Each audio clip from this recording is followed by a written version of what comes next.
ሐማስ የተሳሳተ የታጋች አስክሬን አስረክቧል የሚለው አቧራ ሳይሰክን የእስራኤሉ ጠቅላይ ሚኒስትር ቤንያሚን ኔታንያሁ መዝገባቸው ተከፍቶ ፍርድ ቤት ቀርበዋል። ሲጋራና ሻምፓኝ ሳይቀር በጉቦ ተቀብለዋል ተብለው የተከሰሱት ቢቢ ወደ ፍርድ ቤቱ ከነ ሚኒስትሮቻቸው ሲገቡ ተቃውሞ ገጥሟቸዋል። በሌላ በኩል የአሜሪካው ፕሬዝደንት ዶናልድ ትራምፕ ቀኝ እጅ ናቸው የሚባሉት ልዩ ልዑኩ ስቲቭ ዊትኮፍን የሚመለከቱ አስገራሚ ሚስጥራት ተዘርግፈዋል። የጋዛው አደራዳሪ ትራምፕን በቃኝ ብለው ሊለዩቸው እንደሆነም ተሰምቷል። በኳታር ዶሃ ከእስራኤል ጥቃት ከተረፉት ከሐማሱ መሪ ኻሊል አልሃያ ጋር ስለ ልጆቻቸው ያወሩት ነገር፣ ልጃቸው ከትራምፕ ልጆች ጋር ስለጀመረው ቢዝነስ፣ ለኳታሮች ስለሸጡትና ኒውዮርክ ስለሚገኘው ሆቴላቸው ብዙ እየተወራ ነው። ቢሊዮነሩ ዊትኮፍ የዩክሬንን ጦርነት እንዲቋጩ ከትራምፕ አደራ ቢጣልባቸውም ሸሸት ማለት መርጠዋል።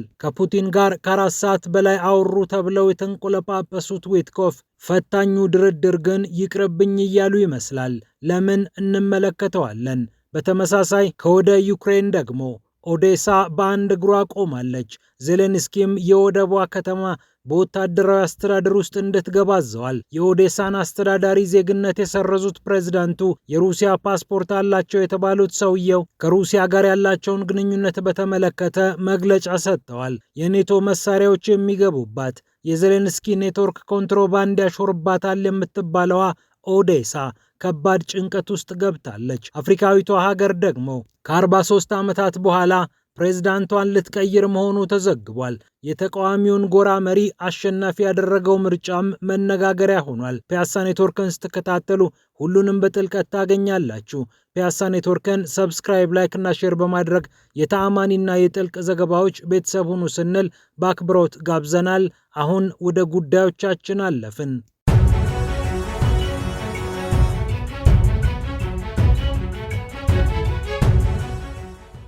ሐማስ የተሳሳተ የታጋች አስክሬን ለእስራኤል ልኳል መባሉ ከፍተኛ አቧራ አስነስቷል። ሐማስ ለእስራኤል ካስረከባቸው አስክሬኖች መካከል አንደኛው ከታገቱት መሃል አይደሉም መባሉ ድንጋጤንም ውዝግብንም ፈጥሯል። የታጋቾች ቤተሰቦች በጉጉት እየጠበቁት ያለው የታጋቾች አስክሬን የመምጣት ጉዳይም ችግር እየገጠመው እንዳሰቡት እየሆነላቸው አይደለም። እናም ሐማስ እየተጫወተብን ነው፣ የእስራኤል መንግስትም ይህንን በሚገባ እየተከታተለ አይደለም በሚል ጫና እየፈጠሩ ይገኛሉ።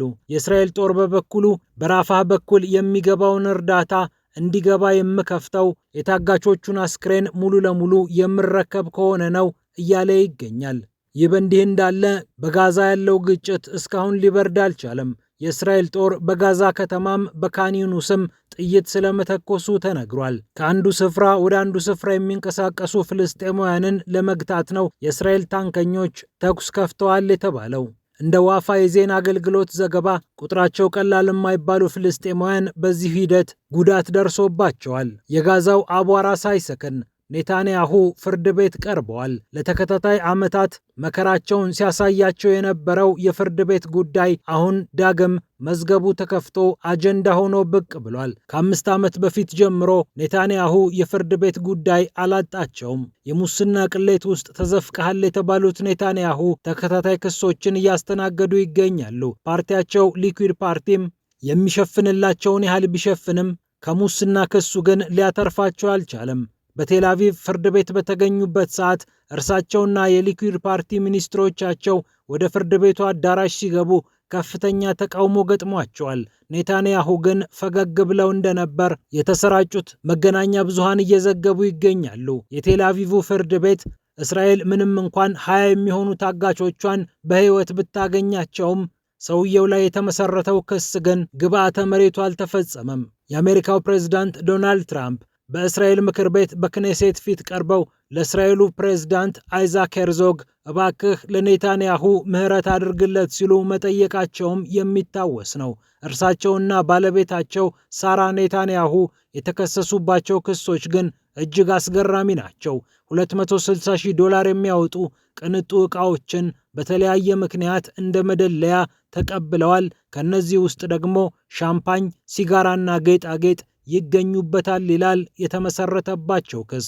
ከኳታር መንግስት ጋር አላግባብ ግንኙነት ፈጥረው የኳታርን ብሔራዊ ጥቅም የሚያስጠብቁ ውሳኔዎች እንዲወሰኑ አድርገዋል በሚልም ኔታንያሁ ይከሰሳሉ፣ ይታማሉ።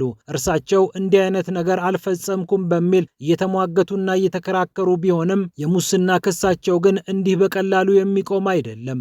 ኔታንያሁ በጦርነት ውስጥ በገቡበት ሰዓት ከእንዲህ አይነቱ ክስ ርቀው ስለነበር እፎይታን ቢያገኙም አሁን ግን የጦርነቱ ጋብ ማለትን ተከትሎ የሰውየው መዝገቦች ከያሉበት አቧራ ተጠርጎላቸው ወደ ፍርድ ቤት ጠረጴዛ እየመጡ ይገኛሉ። በሌላ በኩል ስለ ስቲቭ ዊትኮፍ እየተወራ ነው። ቢሊዮነሩ የትራምፕ ቀኝ እጅ በጋዛው ድርድር ወሳኝ ሚና ከተወጡ ሰዎች መካከል አንደኛውና ወሳኙ ናቸው። የትራምፕ ልጅ ባለቤት ጃሬድ ኩሽነርን አጅበው አንዴ ወደ ሻርም አልሼክ አንዴ ወደ ቴል አቪቭ እየሄዱ የጋዛው ተኩስ አቁም መልክ እንዲይዝ ብርቱ ጥረት አድርጓል። የአሜሪካው ፕሬዝዳንት ዶናልድ ትራምፕም ስለ ስቲቭ ዊትኮፍ በእስራኤሉ ፓርላማ ክኔሴት ፊት መስክረውላቸዋል። ከሪል ስቴት የመጣ ሰው ነው፣ ነጋዴ ነው፣ ስለ ፖለቲካ የሚያውቀው ነገር የለም። ነገር ግን ሁሉም ሰው ስቲቭ ዊትኮፍን ይወደዋል። እኔም በዚህ ምክንያት ይህንን የቤት ሥራ ሰጥቼው በብቃት ተወጥቶታል። አንድ ነገር ልንገራችሁ፣ ወደ ሞስኮ ላኩት። ሰውየው ስለ ፖለቲካ ምንም አያውቅም፣ ስለ ሪል ስቴት ወይም ስለ ንግድ እንጂ ስለ ፖለቲካዊ ጉዳዮች ቢጠየቅ የሚያወራው ብዙ ነገር የለውም።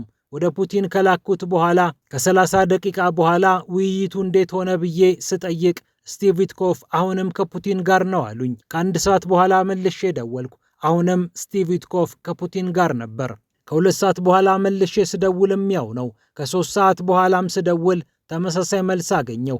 ከ4 ሰዓት አልፎ ወደ 5ኛው ሰዓት ሲጠጋ ስቲቭ ዊትኮፍን አገኘሁት። ብዙ ሰዎች በእንዲህ አይነት መሪዎች ፊት ብዙ ደቂቃ ሊቆዩ አይችሉም።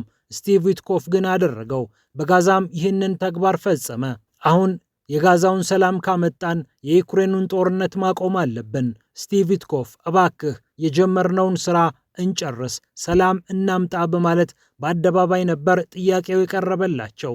የሚድል ኢስት አይ ዘገባ ግን ሌላ ታሪክ ይዞ ወጥቷል። ስቲቭ ዊትኮፍ ትራምፕ ከሰጧቸው የቤት ሥራ ገሸሽ ማለት ይፈልጋሉ።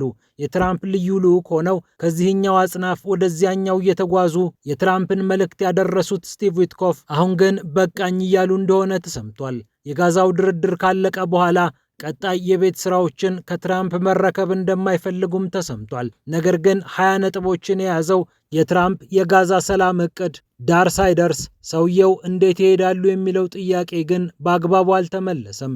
የግል ጀታቸውን የሚጠቀሙት ከዚህ እዚያ ሲጓዙ ከመንግስት አንድም ወጪ አይጠይቁም የሚባሉት እንደ ዋይት ሃውስ መረጃ ደግሞ ከዋይት ሃውስ እና ከአሜሪካ መንግስት ደሞዝ የማይከፈላቸው ሰው የትራምፕን መልእክት እዚህም እዚያም በማድረስ የሚወደዱ ናቸው። የባህረ ሰላጤው ሀገራት ከነባር እና ስመጥር ከሆኑ ዲፕሎማቶች ጋር ከማውራት ይልቅ ከስቲቭ ዊትኮፍ ጋር ማውራት ይቀላል። ምክንያቱም ከትራምፕ የሚመጣውን መልእክት በቀጥታ ያስተላልፋሉ፣ በቀጥታ ያነጋግራሉ፣ ያደራድራሉ በማለት እንደሚወዷቸው ተናግረዋል። ስቲቭ ዊትኮፍ በድርድር ሂደት የሚጠቀሟቸው የተለያዩ ጥበቦችም እየተደነቁላቸው ይገኛሉ። ለምሳሌ ከሐማሱ መሪ ከኻሊል አልሃያ ጋር በሚያወሩበት ሰዓት ይህንን ታሪክ ነገሯቸው። የእርሳቸው ልጅ ኤንድሪው በ22 ዓመቱ በበዛ የመድኃኒት አጠቃቀም ሕይወቱ አልፏል። የኻሊል አልሃያ ልጅ ደግሞ በእስራኤል ጥቃት ሕይወቱ አልፏል። ልጅን ማጣት ምን አይነት ስሜት እንዳለው አውቀዋለሁ አሉ ስቲቭ ዊትኮፍ ለኻሊል አልሃያ። እናም ይህንን ስሜት እረዳለሁ፣ የተፈጠረብህንም ሐዘን እጋራሃለሁ አሉ። እንዲህ አይነት ነገሮች እንዲቆሙ ግን ጦርነቱ መቆም አለበት በማለት ግላዊ ጉዳያቸውን ጭምር ለመደራደሪያ ነጥብ አቀረቡት። ስቲቭ ዊትኮፍ ከትራምፕ ጋር ያላቸው ግንኙነት ከ1980ዎቹ እንደ አውሮፓውያን አቆጣጠር ይነሳል። ከትራምፕ ጋር በተገናኙበት ሰዓት ስለ ንግድ ሳይሆን ስለ ሕግ የሚያውቁ ሰው ነበሩ። ዋይት ሹ በተባለ የሕግ ተቋም ውስጥ የሚሰሩት ስቲቭ ዊትኮፍ ስለ ሪል ስቴት ንግድ የበለጠ አይናቸው በራ። ከዚያ በኋላ $2 ቢሊዮን እስኪያገኙ ድረስ በሪል ስቴት ንግድ ውስጥ ቀጠሉ። አሁንም የጋዛ መሰረተ ልማት መልሶ ሲገነባ ያንን ነጋዴነታቸውን መመለስ ይፈልጋሉ። ምናልባትም በጋዛ ቀጣይ ግንባታ ልዩ ሚና እንዲኖራቸው እንደሚያስቡ የሚጠራጠሩም አሉ። እናም ፖለቲካዊ ድርድሮችን ከማድረግ የሪል ስቴት ወይም የንግድ ድርድሮችን ማድረግ የበለጠ ሊቀላቸው ይችላል። እስካሁን የሄዱበት መንገድ ብዙም ባያሳጣቸውም ከዚህ በኋላ ግን መንገዱ አልጋ ባልጋ እንዳልሆነ ይገምታል። እናም ወደ ለመዱት የንግድ ዘርፍ ለመመለስ ትራምፕን ሳይጠይቁ አልቀረም ነው የተባለው። ከእስራኤሉ ጠቅላይ ሚኒስትር ቤንያሚን ኔታንያሁ ጋር መልካም ግንኙነት ያላቸው ስቲቭ ዊትኮፍ ከሌሎች አይሁዳውያን እና ጽዮናውያን ጋር ጠበቅ ያለ ግንኙነት እንዳላቸው ይታመናል። ነገር ግን ይህንን በድርድሩ ወቅት ብዙም ማጉላት አልፈለጉም። ሐማስም እንዲሰማቸው፣ አረቦቹም ብዙ እንዳይከፋቸው ስቲቭ ዊትኮፍ በጥንቃቄ ተጉዘዋል። የትራምፕ ጎልፍ አጫዋች የሆኑት ስቲቭ ዊትኮፍ እርሳቸው ብቻ ሳይሆኑ ልጆቻቸውም ቀላል የማይባል ንግድ ውስጥ እየገቡ ይገኛሉ። አንደኛው ልጃቸው ዛክ የትራምፕ ልጆች ከሆኑት ከዶናልድ ጁኒየር እና ከኤሪክ ትራምፕ ጋር ጠበቅ ያለ ግንኙነት አላቸው። በጀመሩት ንግድ ላይም የተባበሩት አረብ ኤምሬትስ የብሔራዊ ጸጥታ ሚኒስትር ከ2 ቢሊዮን ዶላር በላይ ገንዘብ እንዳሰባሰቡላቸውም ታውቋል። ኒውዮርክ ታይምስ ደግሞ ለኳታር ስለሸጡት ሆቴል ዘገባ ሰርቶ ነበር። ስቲቭ ዊትኮፍ ለኳታር የሸጡት ፓርክሌን የተባለውን ኒውዮርክ ማንሃተን የሚገኘውን ሆቴል ነው። የሽያጩ ዋጋም 623 ሚሊዮን ዶላር እንደሆነ ይነገራል። ከኳታርና ከተባበሩት አረብ ኤምሬትስ ጋር ልዩ ትስስር ያላቸው ስቲቭ ዊትኮፍ ይህንን የግል ፍላጎታቸውን ከመንግስታቸው ፍላጎት ጋር ሊያጋጩ ስለሚችሉም ጭምር ነው ሸሸት ማለትን የመረጡት። ስቲቭ ዊትኮፍ ግን በኒውዮርክ ታይምሱ ዘገባ ላይ ክስ መሰርታለሁ፣ ሐሰተኛ መረጃ ነው ማለታቸው የሚታወስ ነው። ወደ ዩክሬን ስናመራ ዜሌንስኪ በኦዴሳ ወታደራዊ አስተዳደር አውጀዋል። ከእንግዲህ በወታደራዊ አስተዳደር ስር ትሆናለች ተብሏል። ኦዴሳ የኔቶ በርካታ መሳሪያዎች የሚገቡባት፣ ሩሲያም በዚህ ምክንያት ከፍተኛ ጥቃት የፈጸመችባት ስፍራ ናት። በጥቁር ባህር ላይ በተከለችው ወደብ የምትታወቀው ኦዴሳ ጌናዲ ቱርካኖቭ በተባሉ ሰው ትተዳደር ነበር። እኒህ የኦዴሳ ከንቲባ የሩሲያ ፓስፖርት አላቸው ተብለው ከዩክሬን ዜግነታቸው እንዲፋቁ ዜሌንስኪ ወሰኑ። ውዝግቡ ቀጠለ። ጭራሽ በወታደራዊ አስተዳደር ትተዳደራለች ተብላም ኦዴሳ ተፈረደባት። ትሩካኖቭ ግን የቀረበባቸውን ክስ ይቃወማሉ። ዜግነታቸው ዩክሬናዊ ስለመሆኑ ይናገራሉ።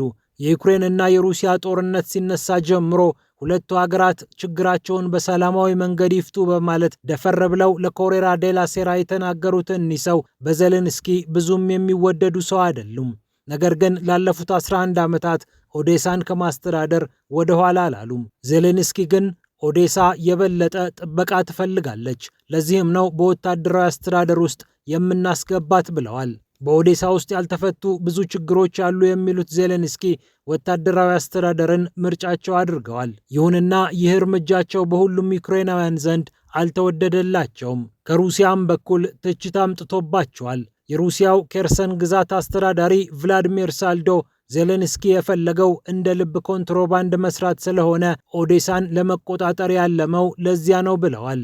በ1794 እንደ አውሮፓውያን አቆጣጠር በታላቋ ካትሪን አማካኝነት የተመሰረተችው ኦዴሳ የሩሲያ ግዛት ሆና ስለመኖሯ ብዙ ይነገራል። ቭላዲሚር ፑቲንም አዎ ኦዴሳ የሩሲያ ከተማ ናት፣ ሁላችንም እናውቃለን በማለት ተናግረው እንደነበር አይረሳም። አሁን በዜሌንስኪ ዜግነታቸው የተፋቀባቸው ቱርካኖቭ ግን ኦዴሳ የሩሲያ ከተማ አይደለችም ባይ ናቸው።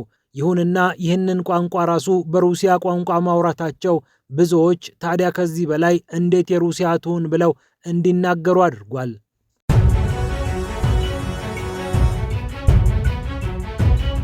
በመጨረሻም አፍሪካዊቷ ሀገር ከ43 ዓመታት በኋላ መሪዋን ልትሰናበት እንደሆነ እየተነገረ ይገኛል። ፖል ቢያ ይባላሉ። የ93 ዓመት ፕሬዝዳንት ናቸው። ካሜሩንን ለረጅም ጊዜ አስተዳድረዋል። ለረጅም ጊዜ ብቻ አይደለም፣ የአንድ ትውልድ ግማሽ ያህል ለ4 አስርተ ዓመታት ካሜሩንን የመሩት ሰው ለ8ኛ ጊዜ ነው በምርጫ የተወዳደሩት። 92 ዓመታቸው ከኢኳቶሪያል ጊኒው ቴዎዶሮ ኦቢያንግ ቀጥሎ ረጅም ዓመት በማስተዳደር የሚታወቁት ፖል ቢያ አሁን ግን በምርጫ ስለመሸነፋቸው እየተነገረ ይገኛል። የተቃዋሚ ፓርቲ መሪው ኢሳ ሺሮማ ባካሪ ምርጫውን አሸንፊያለሁ፣ ፖል ቢያ ለህዝብ ድምፅ ተገዢ ሁኑ ብለዋል። 8 ሚሊዮን ህዝብ የተመዘገበበትን ምርጫ ስለማሸነፋቸው ከተናገሩ በኋላ ቀጣዩ ጊዜ አዲስ ምዕራፍ ነው ለሀገራችን ብለዋል። 29 ሚሊዮን ህዝብ የሚኖርባት ካሜሩን በፈረንሳይኛና በእንግሊዝኛ ቋንቋ ተናጋሪዎች መሃል ከፍተኛ ግጭት እየተፈጠረባት ቆይታለች። የሀገሪቱ የምርጫ ኮሚሽን ግን ይህንን ውጤት ይፋ የሚያደርገው ከቀናት በኋላ እንደሆነ ታውቋል። ፒያሳ ኔትወርክን ስትከታተሉ ስለቆያችሁ ክብረት ይስጥልን ብለናል። ፒያሳ ኔትወርክን ሰብስክራይብ፣ ላይክ እና ሼር በማድረግ የተአማኒና የጥልቅ ዘገባዎች ቤተሰብ ሁኑ ስንል በአክብሮት ጋብዘናል። ሰላም ለዓለማችን።